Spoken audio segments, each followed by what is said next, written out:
Hey everyone, welcome to Aviation Talk. And today I'm going to be showing you guys a kind of general way on how to prepare and set up your Airbus A320 to go ahead flying. Obviously, guys probably know that we have some differences on app conversions and also company policies, but this video has a 100% entertainment purposes. We're gonna just show you guys how you can do in your home simulator, just to enjoy yourself. So, the first thing you do when you get into the aircraft is to check the aircraft configuration summary to see the differences that this particular aircraft has, the systems that are installed, and etc. Then your OEB limitations. Then you go ahead to aircraft documents, maintenance technical log, and critical operationing log, curate versions, and etc. Then you can go ahead here to the pedestal. Gonna ensure that both engines masters are off, radar is off, linear lever is down, windshield wipers are off, and then, as I said, this aircraft was developed to be flown with two crew members, CM1 and CM2, and obviously we are flying in a single pilot operation. So we're gonna merge kind of all those test sharing into a single one. So obviously it's not gonna be 100% like the manuals. So you're gonna be now aligned or aiders 1, 2, and 3 alternate position. We don't have to wait any particular time, and we don't have to necessarily go through 1, 2, and 3. Why we usually follow the sequence is to make sure that we know by memory and by heart which one is ADERS 1, ADERS 2, and these 3, because it's not 1, 2, and 3. It's actually 1, 2, and 3.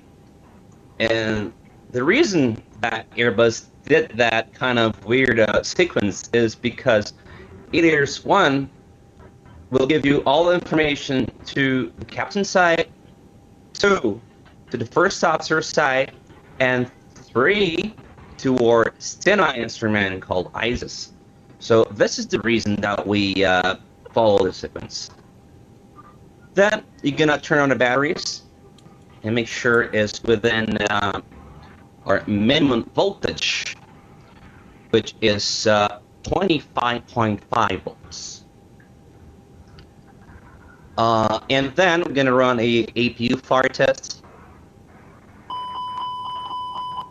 Of course, we have to check the lower econ as well. That means it's a little bit hard to do.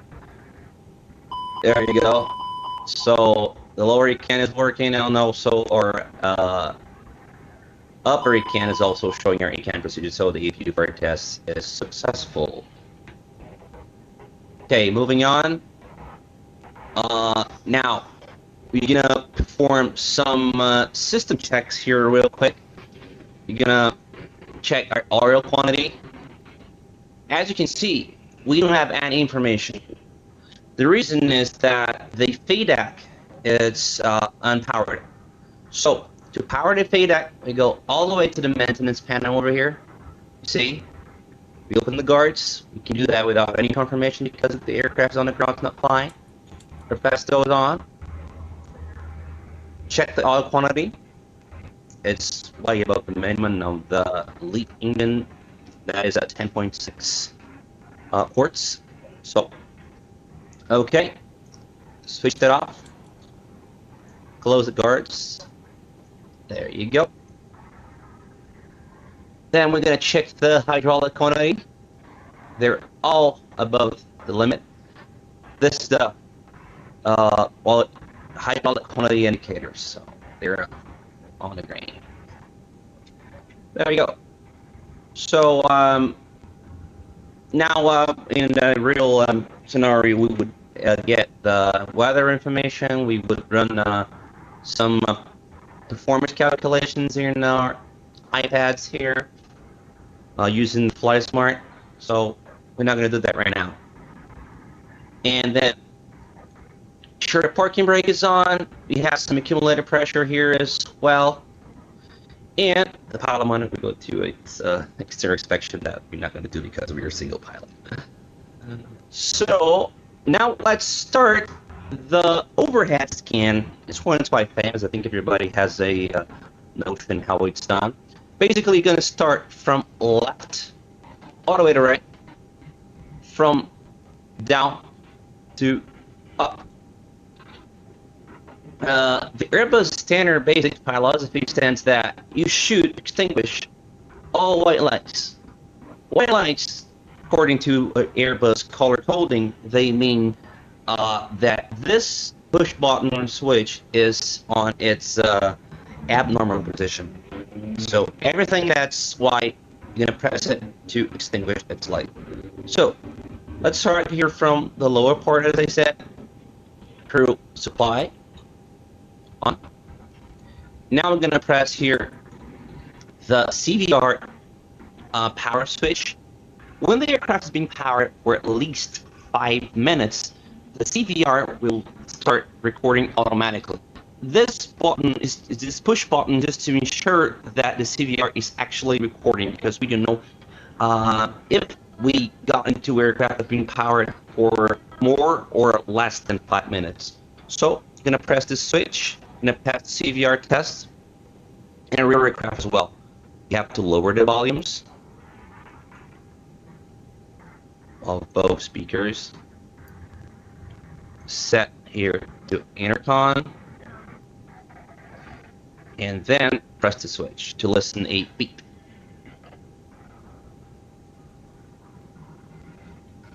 And the beep here is not working in the sim, but you would listen a beep here, and that beep would show that CVR is functioning.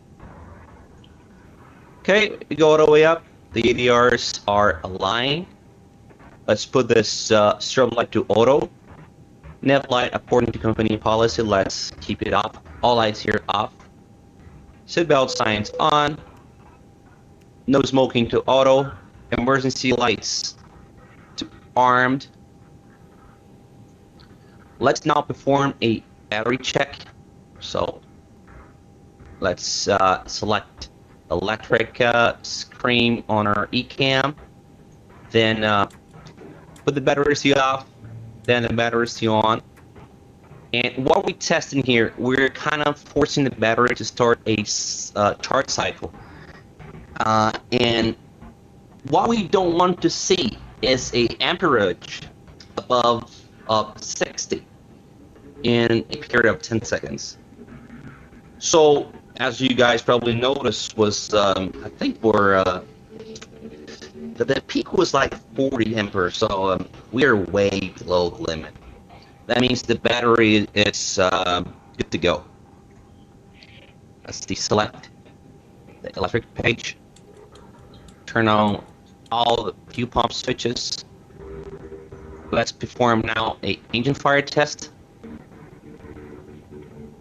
So squids are being eliminated.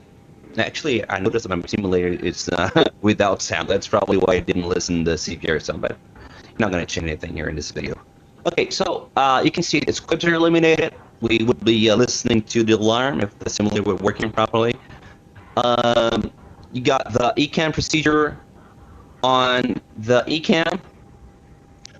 The master lights will be eliminated as well, and this light over here will be eliminated as well.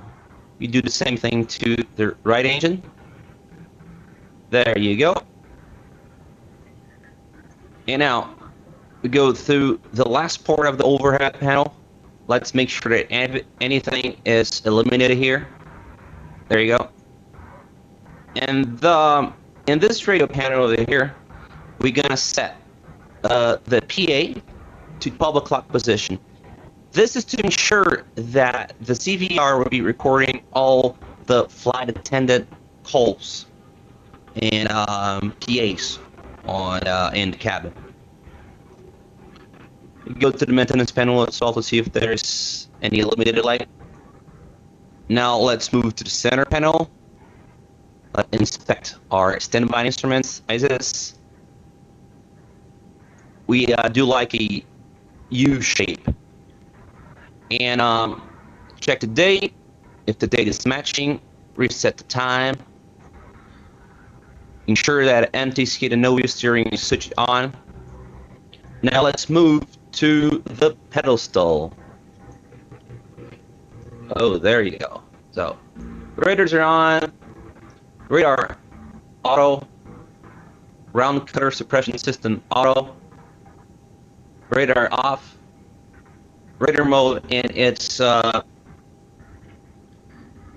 better mode. In this case, weather per turbulence. The new version aircraft usually have the weather, turbulence, and hazard. That's state-of-the-art radar that it doesn't have here. Cockpit door tests. I don't know if it's gonna work here, but I'm gonna at least try to do that test. I'm gonna put all the lights has to eliminate it. We're gonna go ahead to. Oh, it's not working.